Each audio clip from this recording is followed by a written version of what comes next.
A cruz se ergueu no Calvário e lá levantarão o Cordeiro de Deus. O mundo e o céu contemplarão Jesus padecendo por pecados meus. Porque indefeso ele ali ficou, e a culpa do mundo em si suportou. Enquanto chorava, enquanto sofria, a vida por mim ofertou. Foi por mim, foi por mim que Jesus sofreu, seu sangue verteu. Foi por mim lá na cruz, lá na cruz. Meus pecados limpou, minha vida mudou. Foi por mim.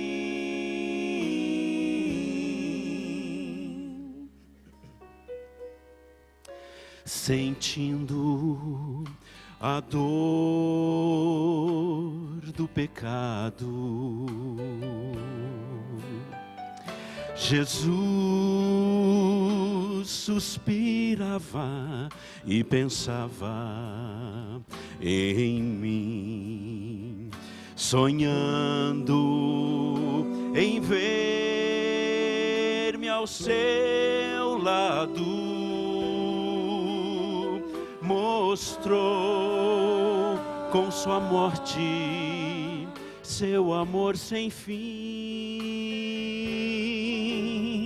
Porque sem ajuda ele quis ficar,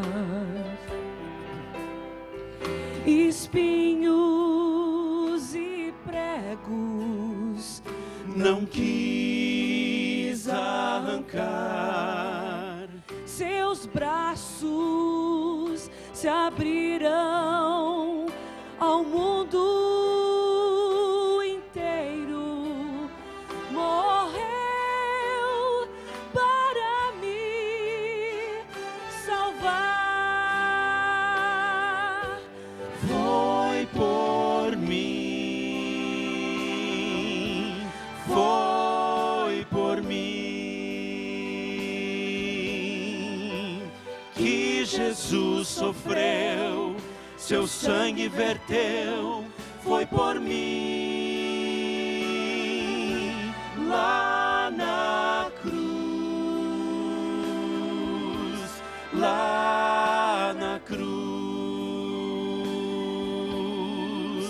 Meus pecados limpou, minha vida mudou. Foi por mim.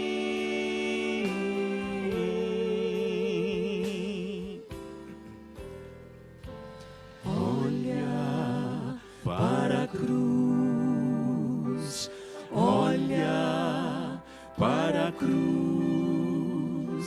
Lá Jesus está chamando. Olha para a cruz, olha para a cruz, olha para a cruz. Lá Jesus está chamando. Olha para a cruz. Foi por ti, foi por ti que Jesus sofreu, seu sangue verteu, foi por ti lá na cruz, lá na cruz,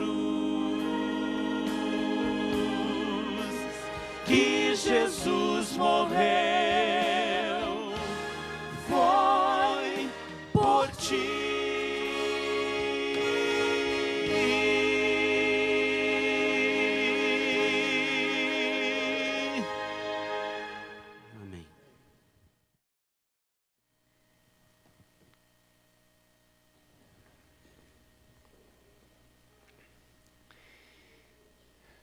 A palavra de Deus diz: vede que grande amor vos tem concedido o Pai, a ponto de sermos chamados filhos de Deus. Que grande amor nos tem concedido o Pai.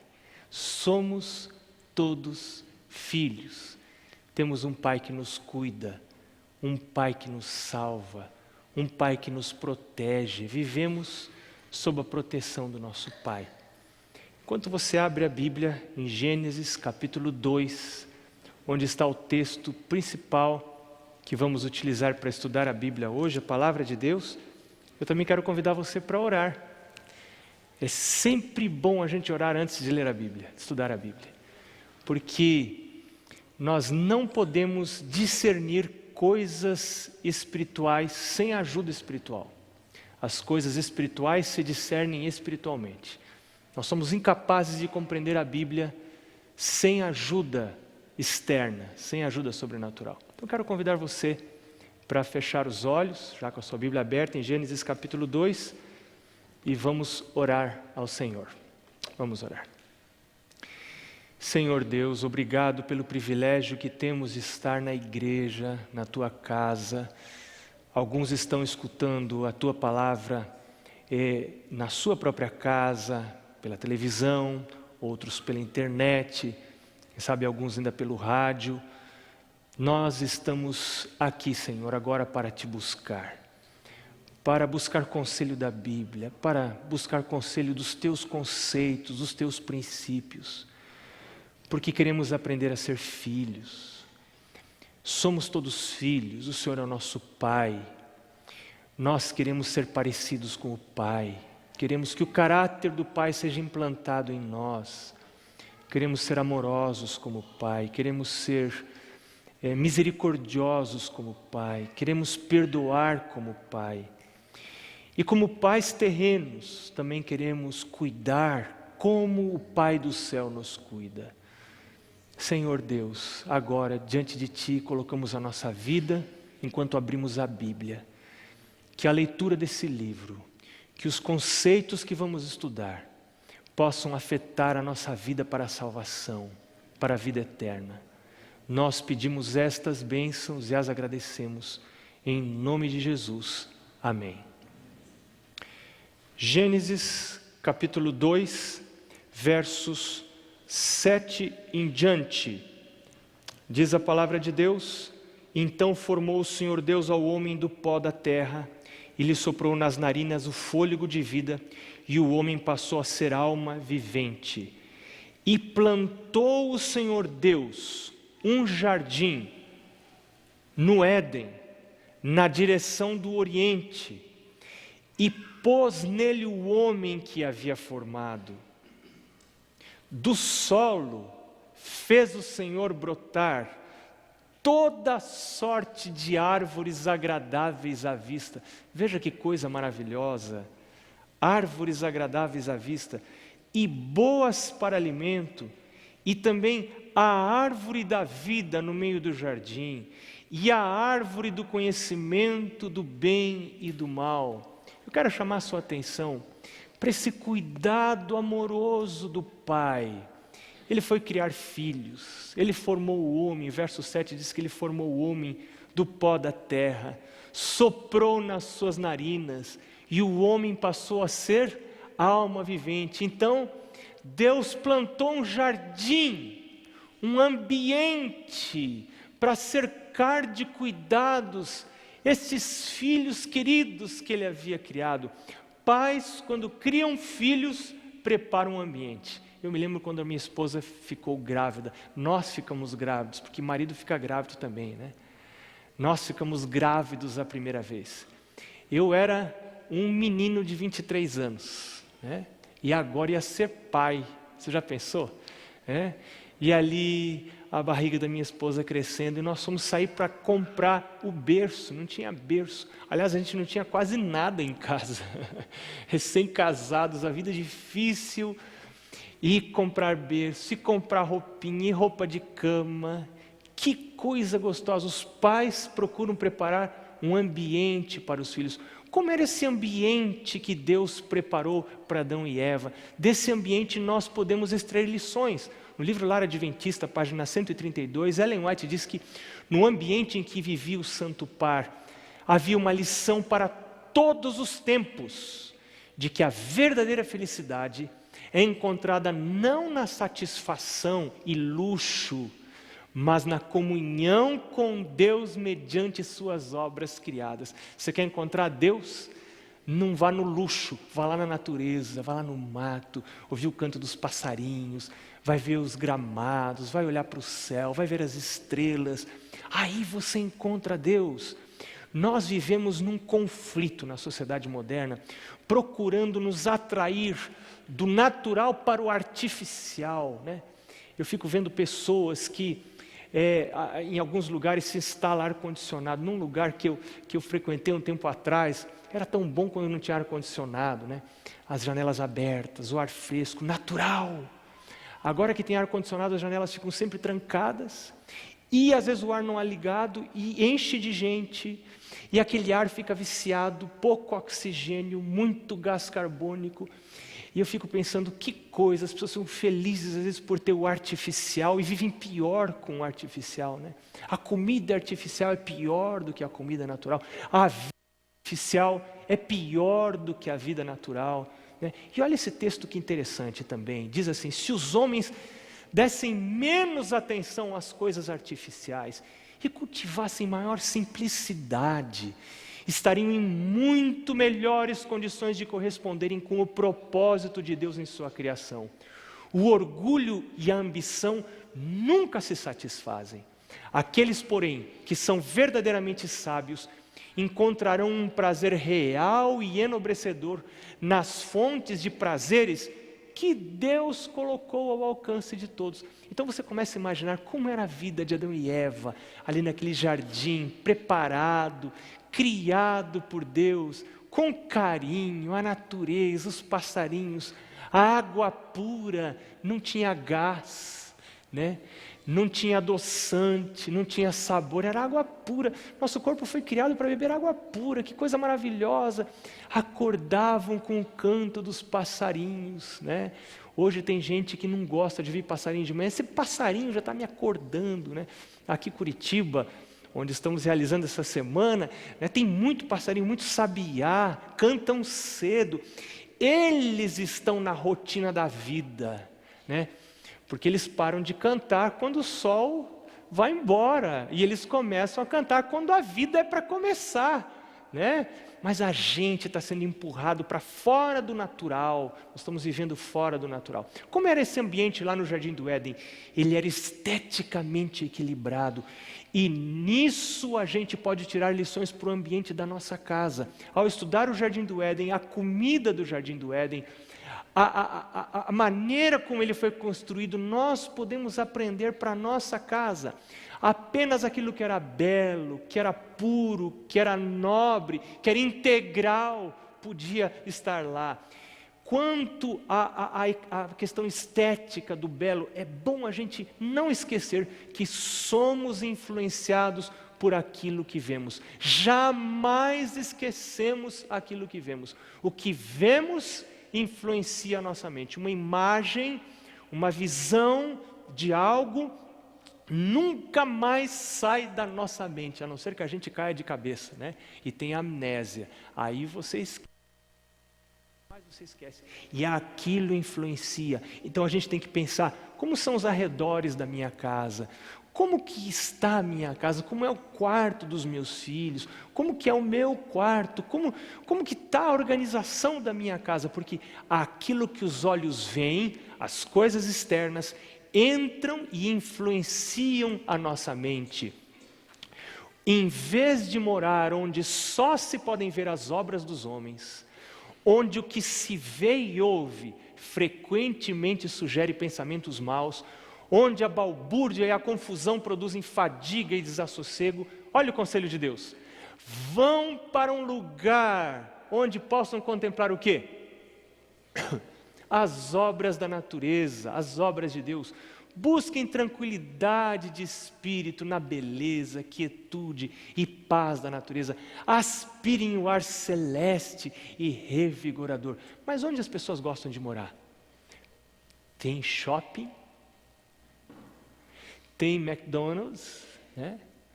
Vai ter restaurantes, né? Eu não vou morar lá naquele canto, não tem shopping por perto. O que eu vou ficar fazendo? Os pais, diz esse outro texto, estão na obrigação perante Deus de tornar os arredores do lar numa representação da verdade que professam. Seus filhos, neste caso, vão aprender a associar o lar terreno com o lar celestial.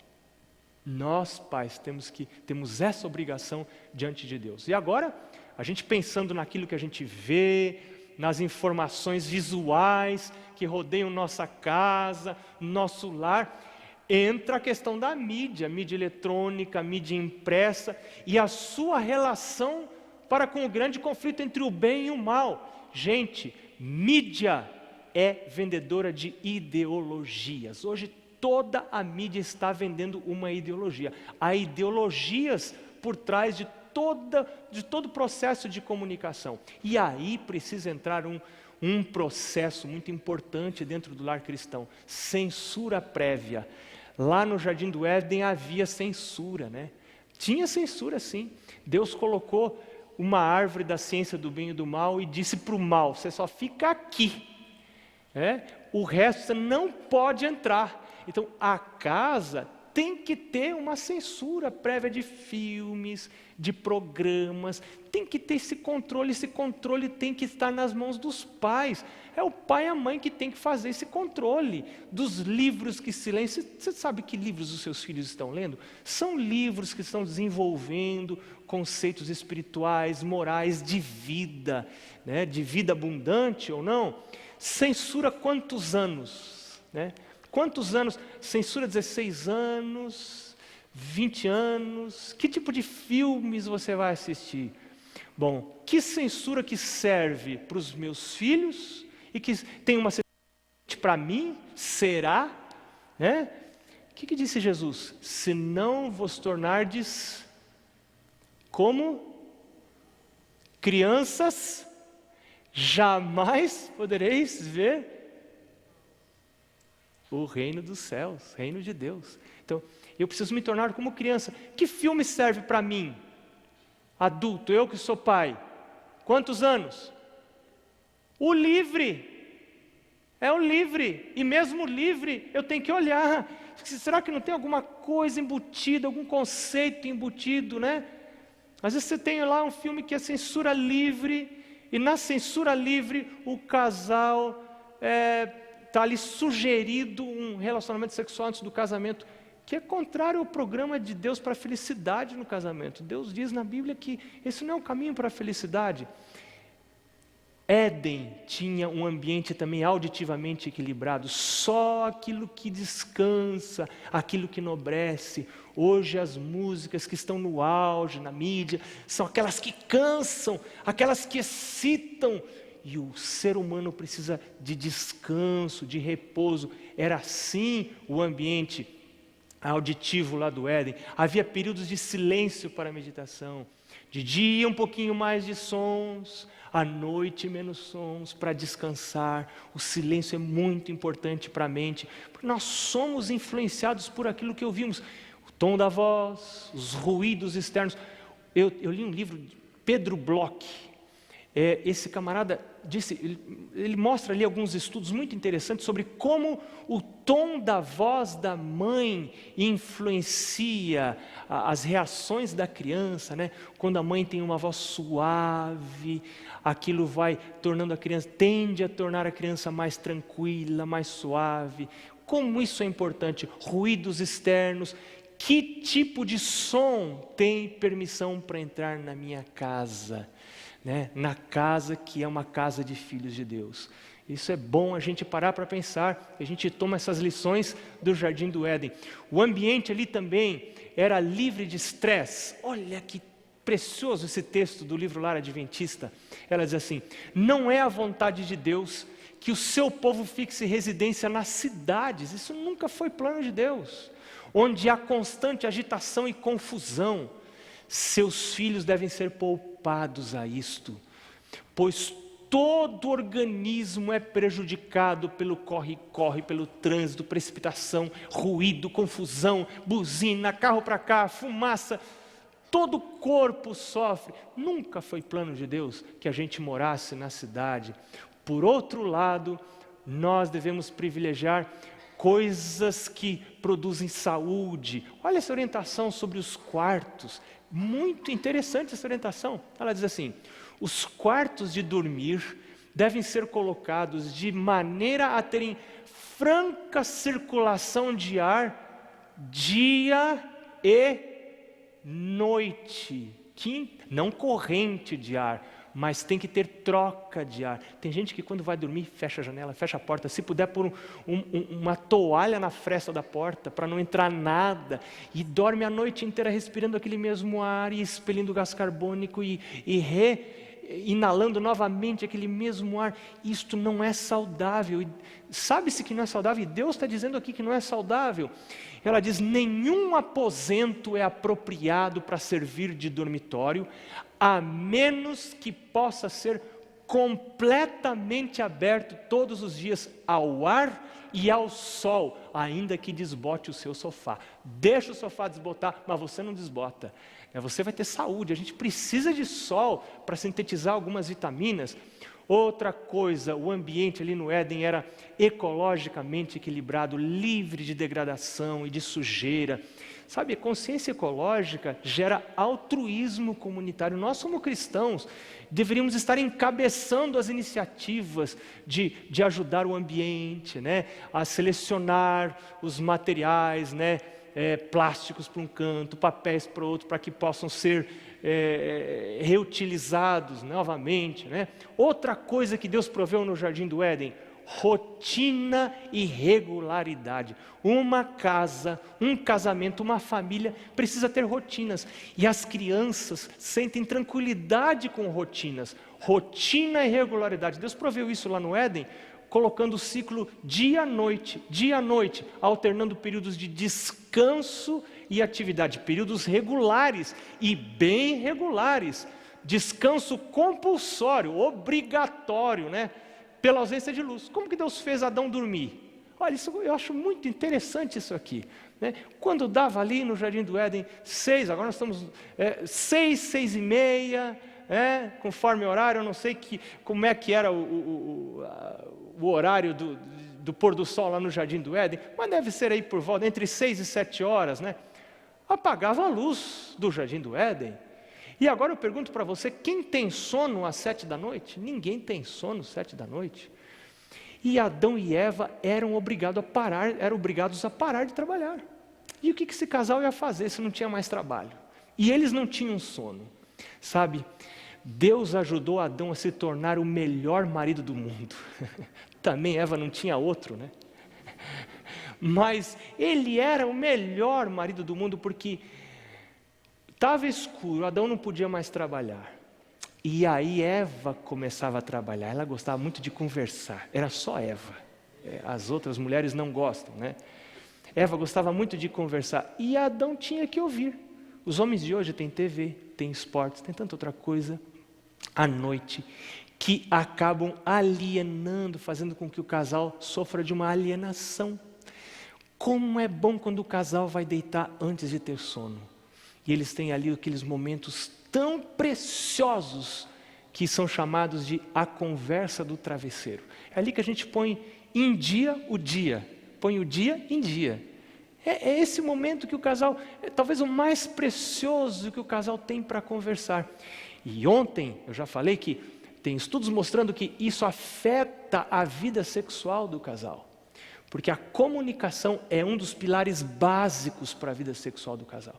Quando a comunicação está interrompida, o casal não conversa quanto deveria, um dos primeiros sintomas dessa falta vai ser problemas na vida sexual desse casal. Então Deus ali no Jardim do Éden colocou descanso regular compulsório, anoitecia, acabou, agora escureceu. Esses dias eu estava conversando com um amigo meu, ele disse assim, olha, lá em casa a gente vai deitar quando termina, nem sempre nós assistimos, raramente assistimos, mas no horário mais ou menos que termina o Jornal Nacional, nós vamos nos deitar. Eu fiquei admirado com aquilo. Ele disse, e também por volta de 5, 5:30 nós já estamos acordando, bem dispostos.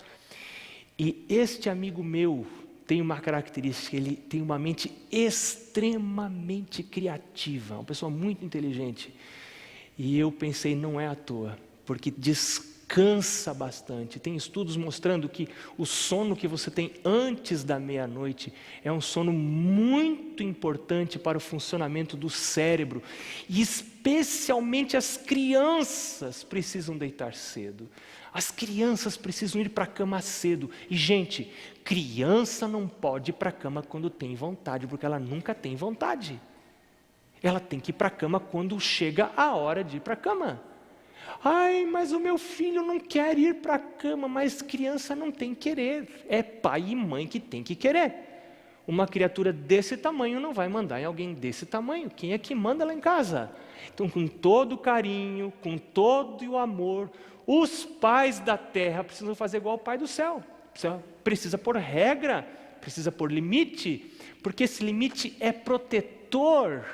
Essa foi uma maneira que Deus usou para abençoar o casal. Em obedecer às rotinas e às regras colocadas por Deus, você vai ter bênção no seu casamento, você vai ter bênção na sua paternidade. As rotinas são muito importantes para a formação do caráter. Por quê? Porque o nosso caráter é formado pelo conjunto de hábitos que nós temos. É o conjunto de hábitos que forma o caráter. E como nós formamos os hábitos? Os hábitos só podem ser formados quando temos rotinas. E qual é o principal hábito que a gente tem que formar? É o hábito de buscar a Deus. Se você não tem hábito de buscar a Deus, essa sua busca de Deus vai ser muito intermitente, muito ocasional, não vai influenciar sua vida como deveria, como você precisaria. Então, isso é muito importante. Outra coisa que o Senhor proveu lá no Jardim do Éden, apenas alimento saudável e apetitoso. Ali o paladar era educado para gostar só do que é saudável. Não havia opções de alimentação prejudicial. Quando numa casa os pais se permitem colocar à mesa ou na despensa opções de alimentação prejudicial, eles estão ajudando a desenvolver o paladar dos filhos para o lado daquilo que é prejudicial, para a própria ruína da saúde dos filhos. Então Deus nos deu exemplo. No Jardim do Éden, apenas aquilo que era saudável era oferecido por Deus. Havia também tempo regular para contato diário. Nós já vimos nesta semana que na viração do dia, quando o dia amanhecia e quando anoitecia, Deus separava um tempo para entrar em contato com o ser humano. E então, aí nós trazemos para a nossa casa a importância do culto familiar, importância dos momentos de refeições em família também. São tempos que Deus provê para contato regular, diário, A importância da hora de dormir, nós vimos ontem, a importância desse momento de dormir. E um tempo regular lá no Éden, Deus proveu, nesse ambiente padrão para os lares de hoje, Deus proveu um tempo maior para um contato semanal, o sábado e a família. Como é importante para a família o sábado. Jesus mesmo disse, o sábado, o homem não foi feito por causa do sábado, o sábado foi feito por causa do homem. O homem precisa do sábado, a mulher também, a criança também, porque no sábado a gente para, a gente corre a semana inteira porque a gente quer ganhar dinheiro. E corre, e corre. E se Deus não tivesse dado o sábado, a gente continuava correndo, mas por mandamento. E esse mandamento é por causa da misericórdia de Deus. Deus disse: para, meu filho, para, vai curtir a sua esposa, vai curtir o seu marido, vai curtir os seus filhos. Sábado é dia de passear com os filhos em meio à natureza, em meio às coisas criadas, família junto. Eu tenho memórias doces da vida em família de quando era pequeno. Meu pai viajava bastante, mas quando o pai estava em casa no sábado, nós íamos à igreja juntos, e sábado à tarde o pai levava a gente para a natureza. Perto da nossa casa tinha uma mata com cipós, e o pai dizia: hoje nós vamos para o mato, né? E às vezes convidava mais uma, duas famílias, e nós íamos ali passar a tarde do sábado, até a hora do pôr do sol, aí reunimos todos, dávamos as mãos, falávamos versos da Bíblia e fazíamos oração, e pronto, recebíamos a nova semana. É assim o plano de Deus, unir a família para estar junto. Nós vemos um outro exemplo de ambiente para casa, de cuidado, de cuidado de ambiente, no exemplo da família de Jesus. E olha o resultado. Lá em Lucas diz que Jesus crescia em sabedoria, em estatura e graça diante de Deus e dos homens. O que mais a gente pode aprender do lar de Jesus? No livro Lar Adventista, tem algumas características desse lar de Jesus. Ele diz ali que esse lar era isolado nas colinas da Galileia. Ele era mantido pelo trabalho honesto e respeitável, melhor dizendo. Era uma vida de simplicidade. Havia luta diária com dificuldades e provações. Aqui tem uma liçãozinha para os pais. Tem pais que, quando eram jovens, tiveram muitas lutas, muitas privações. Mas aí, quando os filhos chegam e a vida melhorou, eles não permitem que os filhos sofram provações, dificuldades, lutas, e acabam crescendo como árvores que nunca tiveram vento, né? É o vento que faz com que as raízes se aprofundem. Então é importante que a gente permita que os filhos não tenham tudo o que querem, tudo que a gente pode dar, para que eles aprendam a lutar também. Isso é muito importante. No lar de Jesus havia abnegação, economia e serviço paciente, feito com contentamento. Havia momentos de estudo com sua mãe, havia o rolo aberto das Escrituras. Isso era o culto familiar. Sabe, o culto familiar provê rotina e regularidade para as atividades da família. Porque a tendência natural, por causa da entropia, né, é que as coisas se desorganizem, é que os laços familiares se afrouxem. Essa é a tendência natural. O culto unifica as rotinas da família, porque uma família que assume o propósito de fazer culto, pelo menos em 2 momentos do dia, todos os membros da família têm que unificar os seus horários. Isso dá um pouquinho de trabalho, mas ajuda a família a andar junta, além do benefício espiritual. Nós já vimos isso, favorece a integração em oposição à desintegração que pode ocorrer nas famílias. Na página 139 do livro Lar Adventista, Ellen White diz: aos pais e às mães sou instruída a dizer: não deixem de conservar os seus filhos dentro do seu recinto. Era assim que era o lar de Jesus. Muito importante a gente criar alternativas para os filhos dentro da nossa casa, trazer os amigos para dentro de casa. Os adolescentes, vem para a nossa casa, faz sujeira, faz, pipoca, dá sujeira, no outro dia a casa está uma confusão, mas traga para dentro da sua casa. Aos pais, Deus envia a alarmante advertência: reúnam seus filhos em suas próprias casas, afastem-nos dos que estão desrespeitando os mandamentos de Deus, que estão ensinando e praticando mal, saiam das grandes cidades, tão depressa quanto possível. E foi por isso que Deus, na sua sabedoria, instituiu o plano de se ter colégios cristãos, guiados por princípios cristãos, fora das cidades, para que os pais que moram, não tem jeito, precisam morar nas grandes cidades, enviem os filhos para estudar nesses colégios. Este é o plano de Deus, esses colégios fora das grandes cidades. E como era o ambiente relacional e espiritual ali do lar de Jesus. Olha o pai de Jesus, as características de José. José sendo justo e não querendo infamar Maria. Olha o texto que diz: Maria apareceu grávida.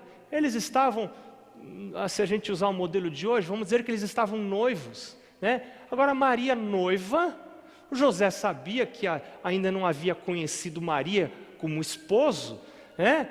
Agora aparece Maria noiva. José, pelas leis vigentes naquela época, poderia ter levado Maria à praça pública e dito: olha pessoal, Maria está grávida, ela ainda não foi minha esposa e está grávida, vamos apedrejar Maria.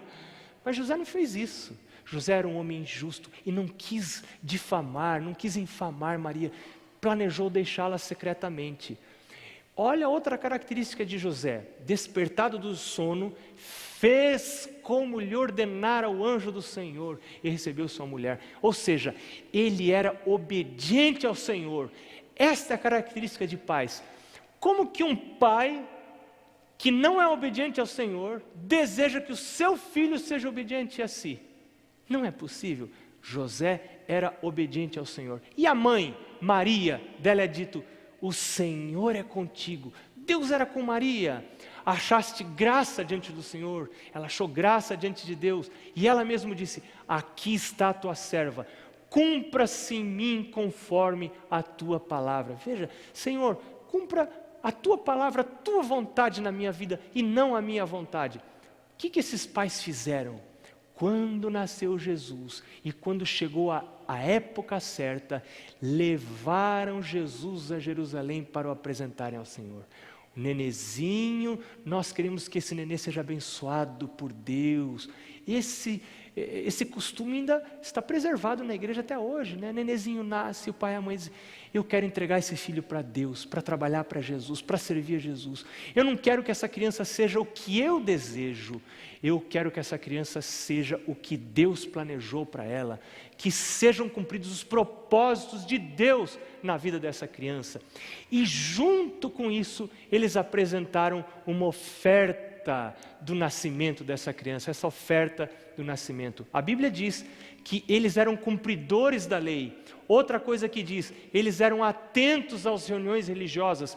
Regularmente os pais iam a Jerusalém para a festa da Páscoa. Outra coisa importante: esses pais levavam o filho aos cultos, levavam o filho com eles. Devem os pais e mães, diz o livro Orientação da Criança, tornar uma regra pelo seu próprio exemplo. É nosso dever ordenar nossos filhos e nossa casa depois de nós, como fez Abraão. Sabe, vou contar uma coisa para vocês. Um dia, eu estava para sair para a igreja, e pelos meus movimentos, o meu pai percebeu que eu não ia para a mesma igreja que ele estava indo. E ele sabia, meu pai não tinha nascido ontem, né? Ele sabia que eu não ficaria, eu iria para uma outra igreja, mas não para adorar o Senhor. Tinha uma outra igreja adventista perto da igreja que meus pais frequentavam. E meu pai, percebendo meus movimentos, me chamou para um canto, deixou que minha mãe e os meus irmãos fossem para a igreja. Ele me disse: filho, eu quero convidar você para ir junto comigo para a igreja. Você sabe por quê, filho? Você me foi dado como um presente de Deus, e eu um dia vou ter que apresentar você para Deus. Então eu quero pedir para você, meu filho, fazer o meu lado. Eu não peço a você para gostar de ir à igreja. Eu peço a você apenas para ir comigo, porque se você não for comigo, meu filho, Deus não vai pedir contas de você, Deus vai pedir contas de mim, que sou seu pai. Porque enquanto você estiver dentro da minha casa, comendo da comida que eu dou para você, que é Deus que dá para mim, dormindo na cama que eu comprei com o dinheiro que Deus me deu, e essa casa eu e sua mãe dedicamos para Deus, então enquanto você estiver nessa casa, meu filho, eu sou responsável por você diante de Deus. Agora eu vou fazer um trato com você. No dia que você sair de casa, que você ganhar o seu dinheiro, que você tiver o seu sustento, eu prometo aqui diante de Deus que eu nunca mais vou incomodar você. Vou perguntar se você foi à igreja, se você faz culto, se você estuda lição, se você canta hinos. Isso não me interessa, eu vou dormir em paz, porque na hora certa eu fiz o que eu tinha que fazer, então agora eu estou fazendo. E eu prometo para você que depois não incomodo mais você. Você aceita esse trato? E eu não tinha como não aceitar, pois eu dependia do pai. E eu fiquei pensando, eu tenho logo que sair de casa para ganhar o meu dinheiro, para ter minha liberdade. Mas enquanto eu estou na casa do pai, eu vou ter que ir. E com cara feia, eu fui à igreja. Rosto fechado, fui à igreja. Fiquei sentado lá. E ali na igreja, Deus usou mensageiros, Deus usou mensagens para despertar o meu coração para servir a Deus. Então, pais, olha o exemplo dos pais de Jesus, tornaram uma regra levar o seu filho para a igreja. Outra característica dos pais de Jesus, estavam ansiosos para saber onde o filho estava. Um pai e uma mãe tem que saber onde o filho está, sempre eu tenho que saber onde o filho está. E agora com o celular ficou mais fácil ainda, né? Você saber onde o filho está, com quem está andando, que horas vai chegar, quando saiu. Faziam questão de ter o filho sempre consigo. Filho não é atrapalho, filho tem que estar junto. Tem gente que diz, eu não gosto de levar filho ao supermercado. Leve, porque o filho tem que aprender a não comprar, né? Não é aprender a comprar, aprender a não comprar. Leve junto, ensine que não se compra tudo que se quer, né? A fixação de mandatos familiares. Mandatos familiares são regras que não são explícitas, mas elas são aprendidas pela convivência, né? E qual foi o resultado disso? Jesus lhes era submisso.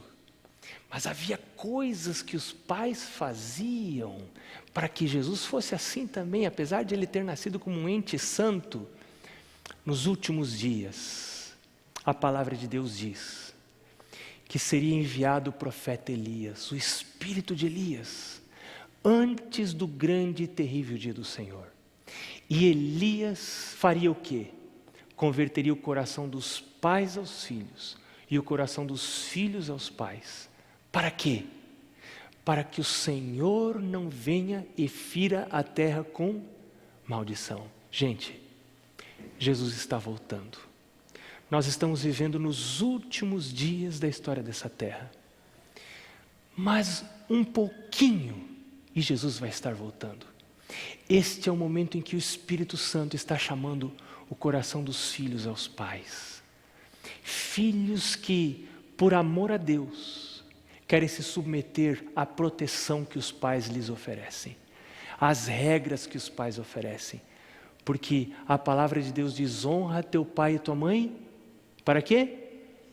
Para que se prolonguem os teus dias na terra que o Senhor teu Deus te dá. Talvez aqui tenha algum filho que por tempo na vida não se submeteu às orientações do pai. Você agora pode pedir perdão a Deus e dizer, Deus, me perdoa. E o Senhor perdoa. Se nós confessarmos os nossos pecados, Ele é fiel e justo para nos perdoar. Pode ser que aqui existam pais que foram duros demais com seus filhos, que no desejo de colocar regras apropriadas para proteger, foram duros demais. Mas pai, mãe, filhos, filhas, essa é a hora que o Senhor quer unir o coração dos pais e dos filhos. Eu quero saber se tem aqui algum pai que quer pedir ao Senhor que restaure relações. Eu quero saber se tem aqui algum filho que quer dizer para Jesus, Jesus, eu quero ter o meu coração ligado ao coração do meu pai e da minha mãe, pelo teu Espírito, porque eu quero te obedecer. A Eliane vai cantar agora. E eu quero convidar primeiro filhos para que venham aqui. Filhos, dizer, Jesus, eu quero que o meu coração esteja unido ao coração do meu pai e da minha mãe, porque Jesus vai voltar. Eu quero estar em paz com o pai e a mãe. Eu quero me submeter às regras da casa, que são as regras que Deus colocou. E eu quero convidar pais para que venham abraçar esses filhos. E venham dizer, filho, nós queremos ir juntos para o céu. Famílias, pais e filhos para que venham aqui. Para que o Espírito Santo una esses corações. E dê unidade de propósito. Vamos orar enquanto a Eliane canta.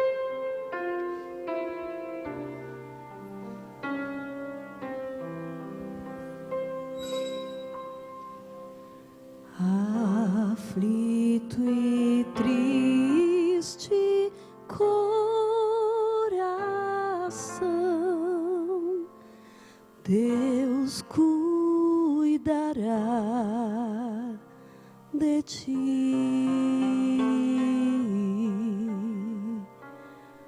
Por ti opera a sua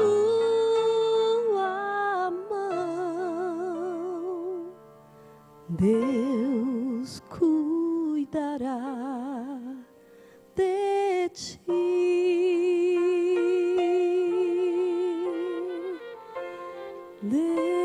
Deus cuidará de ti em cada dia, proverá. Sim, cuidará de ti. Deus cuidará de ti. Antes da Eliane cantar a segunda estrofe,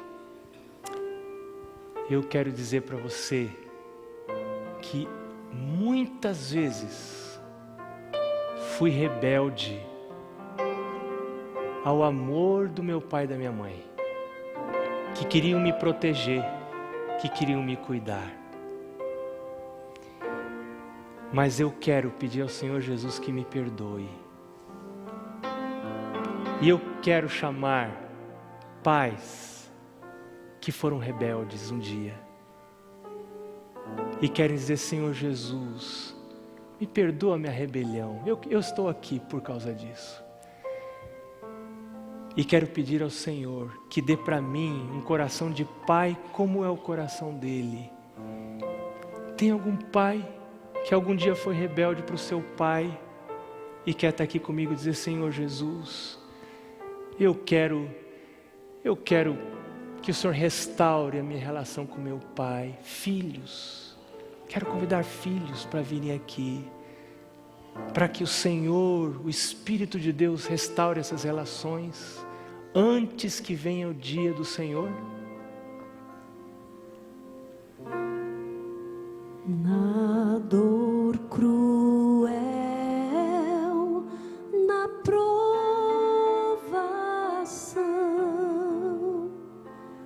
Deus cuidará de ti.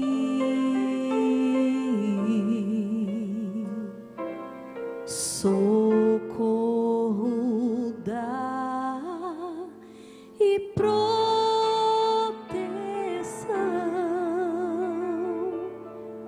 Deus cuidará de ti.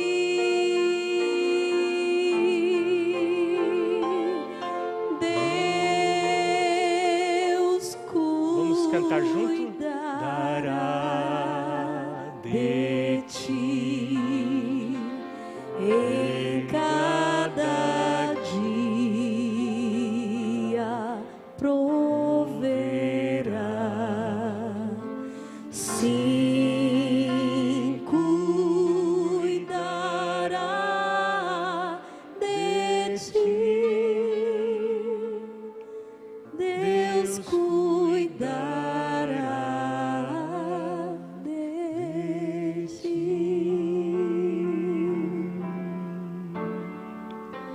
Sentes a fé a vacilar, Deus cuidará de ti. Ao teu amor quer forças dar, meu Deus cuidará de ti.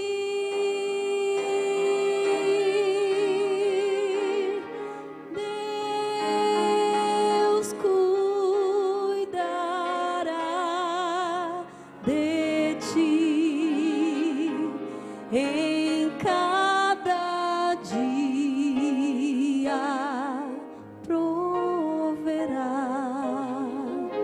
sim, cuidará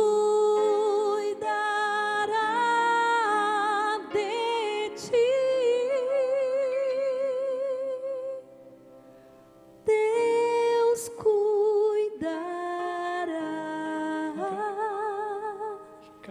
Vamos orar. Traz a filhinha. Traz a filhinha. Vem cá. Amém. Amém. Vem cá. Vem cá.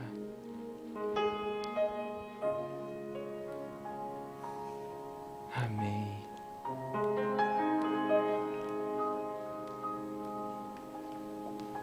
Pais, filhos, tem algum pai que quer, e uma mãe que quer abraçar um filho